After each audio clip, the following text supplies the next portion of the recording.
5ই আগস্টের পরে আবারও চাঁদাবাজি, আবারও দখলদারি, আবারও দুর্নীতি। না, বাংলাদেশের মানুষ এই চাঁদাবাজি আর দেখতে চায় না, দুর্নীতি আর দেখতে চায় না।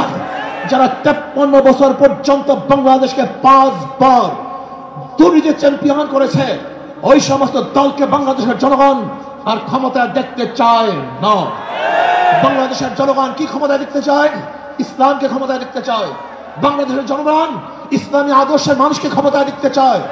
যারা খাঁটি ইসলাম, মদিনার ইসলাম নিয়ে সামনে অগ্রসর হবে, বাংলাদেশের মানুষ তাদেরকে গ্রহণ করবে। মদিনার ইসলামের বাহিরে কোন নব ইসলামকে বাংলাদেশের মানুষ গ্রহণ করবে না ইনশাআল্লাহ। নাহমাদু ওয়া নুসাল্লি আলা রাসূলিহিল কারীম, আম্মা বা'দ।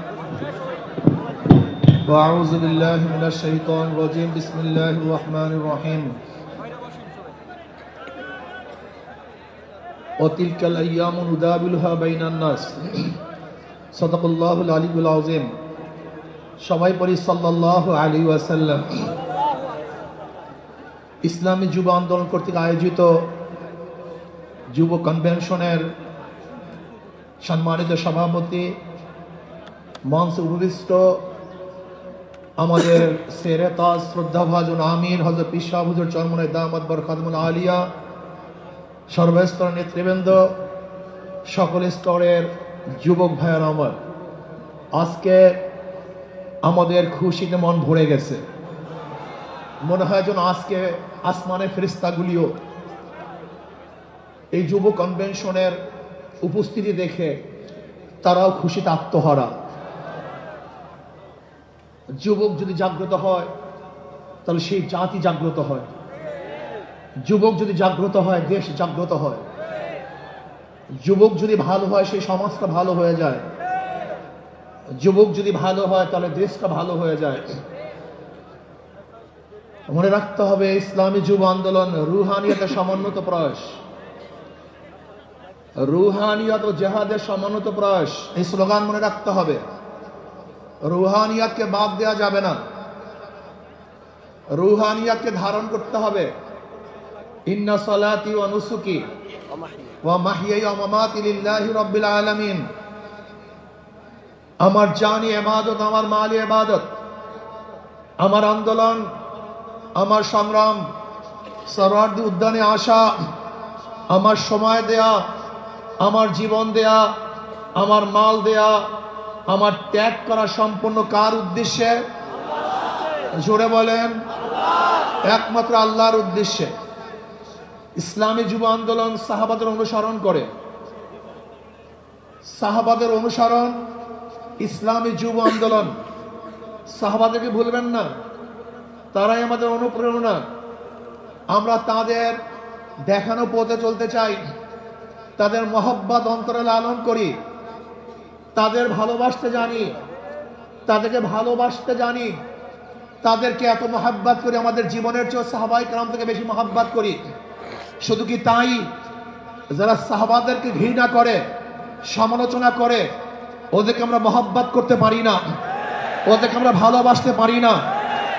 আমরা জনাব মুহাম্মদ রাসূলুল্লাহ সাল্লাল্লাহু আলাইহি ওয়াসাল্লাম আদর্শ গ্রহণ করে তার দেখানো নীতি আদর্শ বাস্তবায়ন করতে চাই।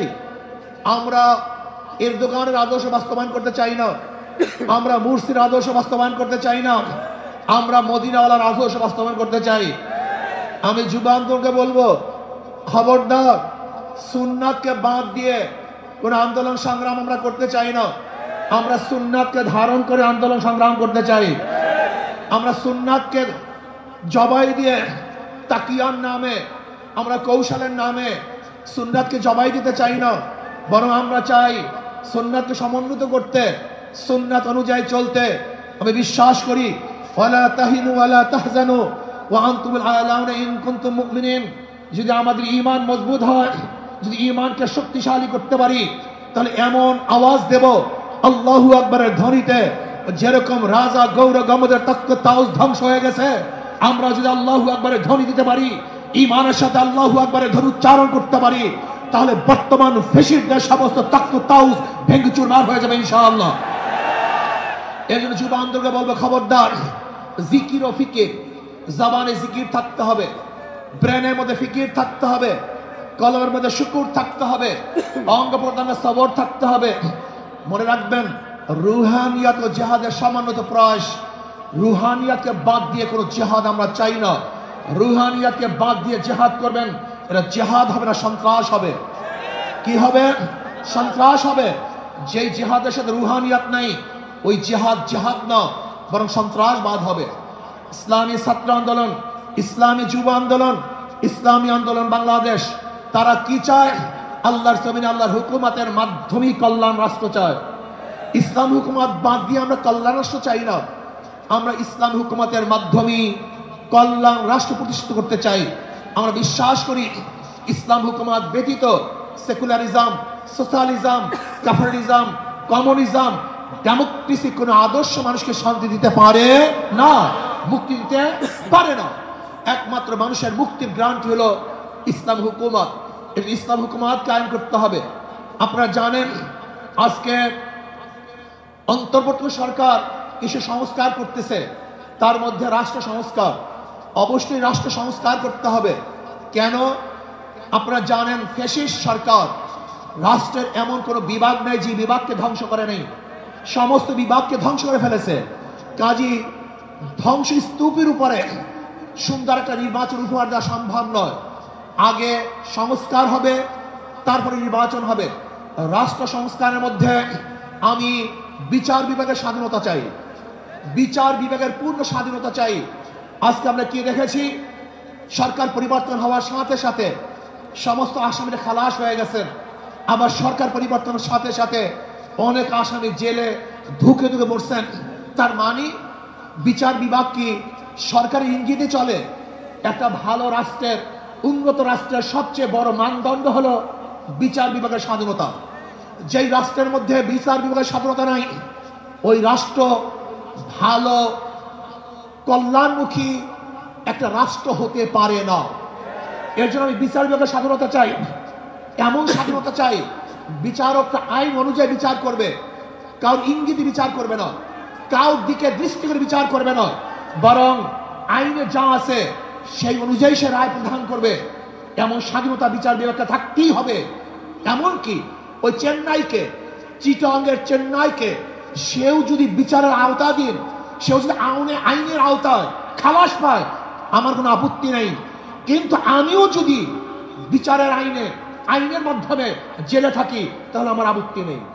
বিচার বিভাগকে স্বাধীন দিতে হবে, কারোর ইঙ্গিতে বিচার বিভাগে চলতে পারে না। যদি বিচার বিভাগের স্বাধীনতা না থাকে, মান হাফেরা হুফেরা, তুমি যেই গর্ত খুঁজবা সেই গর্তের মধ্যে একদিন তুমিই পড়বা। এই জন্য বিচার বিভাগের স্বাধীনতা চাই। নাম্বার 2, সংবিধান সংস্কার। আজকে দেখেছি সেখানে প্রায় 505টা আসন রাখা হয়েছে। আসন কম হোক বেশি হোক, কিন্তু সব জায়গায় নির্বাচনের ভিত্তিতে সংসদ সদস্য হতে হবে। মহিলাদের জন্য সংরক্ষিত আসন 100, এটা আমরা মানি না। যে সংরক্ষিত আসন মহিলাদের জন্য রাখা হয়, এটা মহিলাদের সাথে বৈষম্য করা হয়, তাদেরকে দুর্বল ভাবা হয়। আমরা তো কোঠার বিরুদ্ধে আন্দোলন করেছিলাম। যদি আবার মহিলাদের জন্য কোঠা রাখা হয়, তাহলে আমরা আন্দোলন সাকসেস হই নাই। আমরা বলবো মহিলারা সরাসরি নির্বাচন করবে, নির্দিষ্ট কোনো কোঠা আমরা চাই না। কোনো মহিলাদের জন্য নির্দিষ্ট কোঠা থাকবে না, তারা নির্বাচন সরাসরি করবে। কাজী আমি অন্তর্বর্তী সরকারকে বলবো, মহিলাদের জন্য কোনো নির্দিষ্ট আসন ইসলামী আন্দোলন বাংলাদেশ, এটা আমরা মানতে পারি না, এইটা আমরা চাই না। আমরা চাই দ্বিকক্ষ বিশিষ্ট হোক, এককক্ষ বিশিষ্ট হোক, পিয়ার সিস্টেমে নির্বাচন হবে, সংখ্যানুপাতিক হারে নির্বাচন হবে। যদি সংখ্যানুপাতিক হারে নির্বাচন না হয়, পিয়ার সিস্টেমে নির্বাচন না হয়, তাহলে আবারও কালো টাকা সরাসরি হবে, পেশি শক্তি ব্যবহার করা হবে, মানুষের ভোট অধিকার প্রয়োগ করতে পারবে না, আমাদের আন্দোলন ব্যর্থ হবে। আজকে জুলাই বিপ্লবে ইসলামী আন্দোলন কি ভূমিকা ছিল আপনারা জানেন। 5ই জুলাই বরিশাল আমরা ঘোষণা দিয়েছিলাম যে ছাত্রদের বৈষম্য বিরোধী আন্দোলনের সাথে আমরা সম্পৃক্ত। শুধু কি তাই, সেখান থেকে শুরু করে এমন কোন আন্দোলন নাই, সংগ্রাম নাই যেখানে আমরা মাঠে ছিলাম না। আমরা জীবনের মায়া ত্যাগ করে রাস্তায় ঝাঁপিয়ে পড়েছিলাম। আমি বিশ্বাস করি ইসলামী আন্দোলন বাংলাদেশ যেইভাবে দলীয় ব্যানারে বৈষম্য বিরোধী আন্দোলনে অংশগ্রহণ করেছে, বাংলাদেশের অন্য কোনো সংগঠন দলীয় ব্যানারে এই আন্দোলনে সম্পৃক্ত ছিল না। শুধু কি তাই, ইসলামী আন্দোলন বাংলাদেশের যারা শীর্ষস্থানীয় লিডার নেতা তারাই মাঠে ছিল, কিন্তু যারা বৈষম্য বিরোধী আন্দোলনের বিরোধিতা করেছে, বলেছে যে এই সংগ্রামের সাথে আন্দোলনের সাথে আমরা সম্পৃক্ত নাই, তারা যদি আজকে নতুন ভাবে ক্ষমতা দেওয়ার স্বপ্ন দেখে, এদেশের জনগণ সেই স্বপ্ন পূরণ হতে দেবে না। সংস্কারের বিরুদ্ধে সংস্কারের পরেই নির্বাচন হবে। আজকে সংস্কার করতে যারা বাধা সৃষ্টি করেছেন, আমি বলবো দীর্ঘ 16 বছর কোথায় ছিলেন? রাগ ডাক সেরেই বলবে বিএনপি আপনারা কোথায় ছিলেন? প্রতিবার ঈদের কথা বলেছেন, ঈদের পরে আমরা আন্দোলন করব, ঈদের পরে সংগ্রাম করব, ঈদের পরে সেইটা করব। হাজার ঈদ চলে গেছে, আপনারা আন্দোলন করতে পারেন নাই।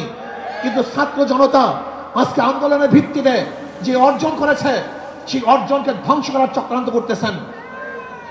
যে বৈষম্যের বিরুদ্ধে আন্দোলন করেছিলাম, চাঁদার বিরুদ্ধে আন্দোলন করেছিলাম, দুর্নীতির বিরুদ্ধে আন্দোলন করেছিলাম, ধর্ষণের বিরুদ্ধে আন্দোলন করেছিলাম, অবৈধ হত্যার বিরুদ্ধে আন্দোলন করেছিলাম, মানুষের স্বাধীনতার জন্য আন্দোলন করেছিলাম, মানুষের মুক্তির জন্য আন্দোলন করেছিলাম। কিন্তু আমরা কি দেখলাম?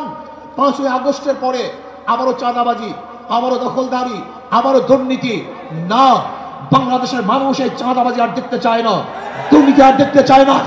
যারা 53 বছর পর্যন্ত বাংলাদেশকে 5 বার দুর্নীতি চ্যাম্পিয়ন করেছে, ওই সমস্ত দলকে বাংলাদেশের জনগণ আর ক্ষমতায় দেখতে চায় না। বাংলাদেশের জনগণ কি ক্ষমতায় দেখতে চায়? ইসলামকে ক্ষমতায় দেখতে চায়। বাংলাদেশের জনগণ ইসলামী আদর্শের মানুষকে ক্ষমতায় দেখতে চায়। যারা খাঁটি ইসলাম, মদিনার ইসলাম নিয়ে সামনে অগ্রসর হবে, বাংলাদেশের মানুষ তাদেরকে গ্রহণ করবে। মদিনার ইসলামের বাহিরে কোন নব ইসলামকে বাংলাদেশের মানুষ গ্রহণ করবে না ইনশাআল্লাহ। ভাইরা আমার, আসুন ইসলাম হুকুমাতের জন্য আমাদের সাধনা করতে হবে, চেষ্টা করতে হবে। আমাদের আন্দোলন এখন সমাপ্ত হয় নাই, আমাদের সংগ্রাম এখন শেষ হয় নাই, আমাদের যুদ্ধ এখনো শেষ হয় নাই। ফ্যাসিবাদের বিরুদ্ধে আন্দোলন করেছিলাম, এখন চাঁদাবাজের বিরুদ্ধে আন্দোলন করতে হবে, দখলদারের বিরুদ্ধে আন্দোলন করতে হবে, যারা দুর্নীতিবাজ তাদের বিরুদ্ধে আন্দোলন করতে হবে, যারা ডাকাত তাদের বিরুদ্ধে আন্দোলন করতে হবে, যারা দেশকে ধ্বংস করার চক্রান্ত করতেছে তাদের বিরুদ্ধেও আরেকবার আন্দোলন করতে হবে। আজকে ভারত আমাদের দেশকে দখল করার চক্রান্ত করতেছে। আমি ভারতকে বলবো, আপনি আমাদের দেশ দখল করার চক্রান্ত করতেছেন, আমাদের দেশের দিকে চক্ষু তুলছেন, আঙ্গুল উঁচা করছেন। আপনি কি জানেন বাংলাদেশের অবস্থাটা কি? আমরা জীবনবার লড়াই করি, বেঁচে আছি, লড়াই করি, বাঁচবো ইনশাআল্লাহ।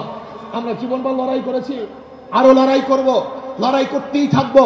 যতদিন পর্যন্ত ইসলামী হুকুমত না কায়েম হবে, ততদিন পর্যন্ত ইনশাআল্লাহ মাঠে থাকবো, ময়দানে থাকবো। প্রিয় ভাইয়েরা আমার, আগামী নির্বাচন আসতেছে, নহে সমাপ্ত কর্ম আমাদের অবকাশ কোথায় বিশ্রামের। আজকের থেকেই আমাদের কাজ শুরু হবে। মাঠে ময়দানে প্রত্যেকটা দাঁড়ে দাঁড়ে ঘরে ঘরে গিয়ে মানুষকে ইসলামের কথা বোঝাতে হবে, ভোট আদায় করতে হবে, ইসলামের পক্ষে আমরা ভোট নিয়ে আসবো। আল্লাহ আমাকে এবং আমাদের সবাইকে ইসলাম হুকুমত কায়েম করার চেষ্টা করার এবং সর্বোচ্চ ত্যাগ করার তৌফিক দান করেন। যুব কনভেনশন শুকরিয়া আদায় করছি, যারা আয়োজন করছেন সবাইকে ধন্যবাদ জ্ঞাপন করছি। আসসালামু আলাইকুম ওয়া রাহমাতুল্লাহি ওয়া বারাকাতুহু।